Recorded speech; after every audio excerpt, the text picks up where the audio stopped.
Professor Pasha, ये जो 48 घंटे का अल्टीमेटम डोनाल्ड ट्रंप ने दिया है कि we will attack and obliterate your power plant starting with the biggest one first, इसके क्या मायने हैं? और डोनाल्ड ट्रंप तो कर भी सकते हैं, कल तक तो वो वाइंडिंग डाउन ऑफ ऑपरेशंस की बात कर रहे थे और यहाँ पर अब वो पावर प्लांट्स पर अटैक कर रहे हैं। जी जी, धन्यवाद नीलू जी। देखिए, ये प्रेसिडेंट ट्रंप का पागलपन है।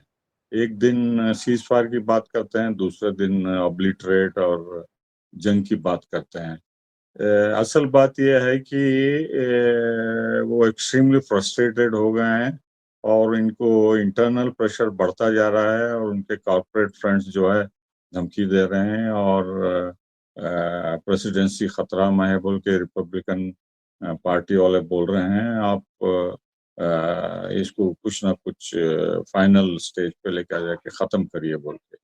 दूसरा यह है कि ग्लोबल प्रेशर, उनके अलाइज जो है पीछे पड़े हैं कि ना हम आपका साथ देंगे और आपने ये जंग शुरू की है, आप इसको खत्म जल्दी से जल्दी करिए वरना हमारी हालत और बिगड़ जाएगी। और तीसरा ये है कि खाड़ी के देश वो डरे हुए हैं कि अगर ये ऐसा ही सिलसिला चलता रहा और ईरानी मिसाइलों की बारिश होती रही, उनके पास जो भी बचा कुचा इंफ्रास्ट्रक्चर है, ये अमेरिकन बेसिस के प्रीटेक्स्ट में जो है ईरान तबाह व बर्बाद करता रहेगा और तेल की गैस की प्राइसेस बंद रहेगा, स्टेट ऑफ हॉर्मुज बंद रहेगा। तो ये जिगजैग पॉलिसी डोनाल्ड ट्रंप की जो है, it shows the importance of the United states and also all the जो भी सिग्नेटरीज हैं या स्टेटमेंट का, वो कुछ नहीं कर पा रहे हैं ईरान ईरान के खिलाफ। और इसराइल का भी प्रेशर पड़ रहा है क्योंकि इसराइल बमबारी सह रहा है हिजबुल्लाह से, ईरान से दिन रात। कल डिमोना में 3 बड़े अटैक्स हुए आसपास के, न्यूक्लियर रिएक्टर पे नहीं लेकिन सिविलियन है। इट इज ए मैसेज जो ईरान भेज रहा है कि हम डिमोना पे भी अटैक कर सकते हैं बोल के। तो अब जो 3-4 विकल्प आप बताए, उसमें से कुछ नहीं होने वाला। ना ईरान सरेंडर करने वाला है, ना हॉर्मोस ओपन करने वाला है, और दूसरे भी कुछ होगा। ये कि ऑब्लिटरेट उन्होंने डोनाल्ड ट्रंप ने लास्ट ईयर भी किया और उसके बाद भी न्यूक्लियर प्रोग्राम की जिक्र करके दोबारा इस साल हमला करे इसराइल के साथ। और न्यूक्लियर प्लांट में अभी भी इजराइल कह रहा है कि यूरेनियम उनके पास है और अंडरग्राउंड फैसिलिटीज है, वो कभी भी रिज्यूम कर सकते हैं। देखिए, ये बम्बास्टिक वर्ड उनको बहुत पसंद है, ऑब्लिटरेट बोल के हर बार इस्तेमाल करते रहते हैं। तो ये हमें पिंच ऑफ सॉल्ट से लेना होगा। और अगर पावर प्लांट्स पे हमला होता है तो ईरानियंस बोलेंगे होने दो, हम सह लेंगे, हम इंटरनेट भी अगर नहीं तो हम बर्दाश्त कर लेंगे, लेकिन हम झुकेंगे नहीं।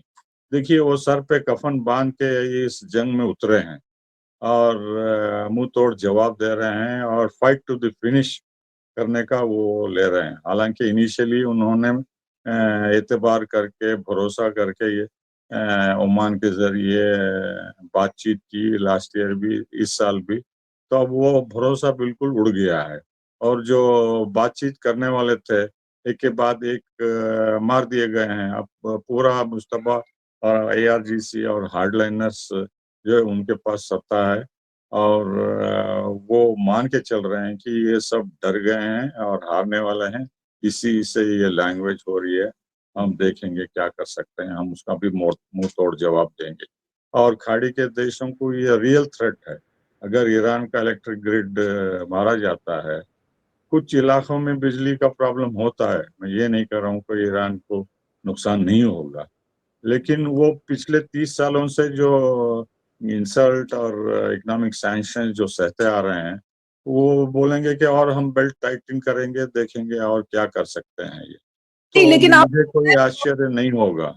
लेकिन पाशा सर, आपको लगता है कि डोनाल्ड ट्रंप उस हद तक जा सकते हैं जहां पर वो पावर प्लांट्स पर हमला कर सकते हैं, या फिर ये एक धमकी? तरफ देखिए, उनके पास प्रेशर तो बहुत ज्यादा है, तो कर भी सकते हैं और उनको ये भी पता है कि ईरान का जवाबी हमला पूरे खाड़ी देशों के पास है और वो भी डरे हुए हैं।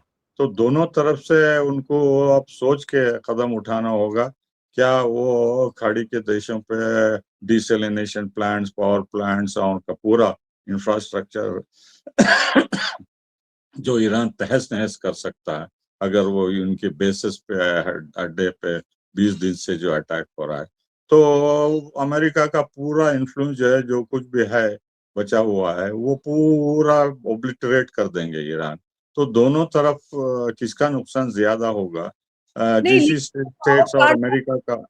अच्छा सर, लेकिन अगर ये प्लांट बंद होता है, अगर मान लीजिए कि इस तरीके से हमला होता है, पावर प्लांट्स को खत्म किया जाता है, उन्होंने कहा कि हम सबसे बड़े पावर प्लांट से शुरू करेंगे और फिर सारे खत्म कर देंगे, उसका नतीजा ईरान में क्या होने वाला है? क्या ईरान के पास कोई बैकअप प्लान है, या पूरा ईरान बिल्कुल अंधेरे में हो जाएगा, हॉस्पिटल्स खत्म हो जाएंगे, स्कूल्स कैसे चलेंगे, रोजमर्रा की जिंदगी वहां पर कैसे चलेगी फिर? आप शायद इराक नहीं गए हैं। 2003 हाँ, मैंने, में यही हुआ था और वहाँ का पावर प्लांट पूरा तहस नहस हो गया, पूरा टोटल डार्कनेस था इराक में। तो सभी ने जो है अपने अपने जनरेटर्स निकाल लिए और जिंदगी आमतौर पे चलने लगी। मैं गया हूँ उसके फौरन बाद, मैं देखा कि हर एक गली में, हर एक रोड में जो है इतने जंगल जैसे तारें खींचे गए हैं, लेफ्ट राइट नॉर्थ साउथ। पता नहीं चलता कि ये कोई डेवलप्ड कंट्री है या कोई बैकवर्ड कंट्री। तो दे सर्वाइव। और वहाँ अभी भी लोग बिजली के शॉर्टेज में है, लेकिन life goes on. These are, ये बहुत पुराने सिटीज हैं, सिविलाइजेशन हैं, दे नो, वो देखे हैं इतने सारे हमले दूसरे जो लेकिन करे हैं। अगर मान लीजिए सर, ये तो एक तरीके से सिविलियन इंफ्रास्ट्रक्चर पर हमला, यानी कि वॉर क्राइम है, तो क्या डोनाल्ड ट्रंप, आपको कोई फर्क नहीं पड़ रहा? उनको अगर कोई वॉर क्रिमिनल भी बोलेगा, वो तो बहुत बड़े बड़े कांड कर चुके हैं, अब सिविलियन देखिए, इंफ्रास्ट्रक्चर वो बच्चों के ऊपर जो स्कूल के ऊपर मारे 170 जो बच्चे बने, वो क्या क्राइम नहीं है? वॉर क्राइम नहीं है? हॉस्पिटल बिल्कुल। से जो कर रहे हैं या दूसरा बमबारी सिविलियन टारगेट्स, बहुत सारे सिविलियन टारगेट्स पिछले 3-4 दिन से कर रहे हैं, क्योंकि उनके पास कोई टारगेट नहीं है मिलिट्री। तो वो सब वॉर क्राइम्स नहीं है। तो ये सिर्फ दिखावे के लिए बोल रहे हैं कि हम ये कर सकते हैं। उन्होंने पहले भी ये धमकी दी थी और कहा था कि हम नहीं करना चाहते। तो अब अगर वो करेंगे तो ईरान का जवाबी मिसला रिस्पांस होगा और तेज मिसाइल, जो कि अब डिगो गार्चिया में उन्होंने इतनी लंबी दूरी में जो मिसाइल यूज करे, किसी को पता ही नहीं था कि उनका रेंज 2500 से ज्यादा होगा। तो उन्होंने बता दिया मिसाल के तौर पे, हालांकि उन्होंने एग्जैक्ट टारगेट पे नहीं मारे, जैसा डिमोना को नहीं मार के नष्ट किए। तो आसपास मार के वो बता रहे हैं कि हम इसकी भी क्षमता रखते हैं, आप भूलिए मत, हम टारगेट करेंगे रोम को, पेरिस को, लंदन को भी हमारे पास वो शक्ति है। तो अब डिमोना ही नहीं, डिगो गार्चिया नहीं, दूसरे देश भी वो स्टेटमेंट जो करे हैं वहां भी जा सकते हैं, और ये डरने वाले नहीं है मेरे ख्याल से। ये अब पीस नेगोशिएशंस वो मेरे ख्याल से भूल गए हैं।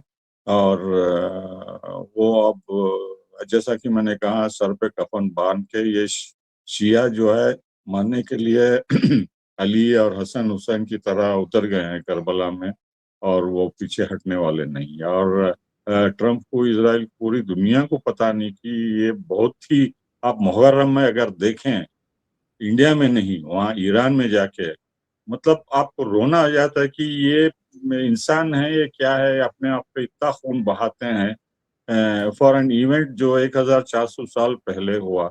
तो अब इतने सारे सैंक्शंस, इतने साल झील के, तो अब ये बिजली कुछ भी नहीं है उनके लिए। ये तो कुछ भी नहीं है। वो कैसे भी जनरेटर्स और ये वो लगा के सब अपना जिंदगी कुछ ना कुछ किसी तरीके से वो मेरे ख्याल से चलाएंगे। लेकिन ये ट्रम्प करते हैं और उसके नताज भुगतने के लिए। और तेल के प्राइसेस ऑलरेडी ईरान ने कहा कि 200 तक भी जा सकता है। क्या पूरी दुनिया सह सकती है गैस के बगैर ऑयल प्राइसेस $200 के बराबर, और उनकी फ्रस्ट्रेशन की gulf of straight of Hormuz को ओपन नहीं कर सकते? क्या दुनिया चुप रहेगी? और अमेरिका का इमेज क्या होगा कि आप पूरी दुनिया को जो है थर्ड वर्ल्ड वॉर की तरफ भेज रहे हैं? हम्म। जी।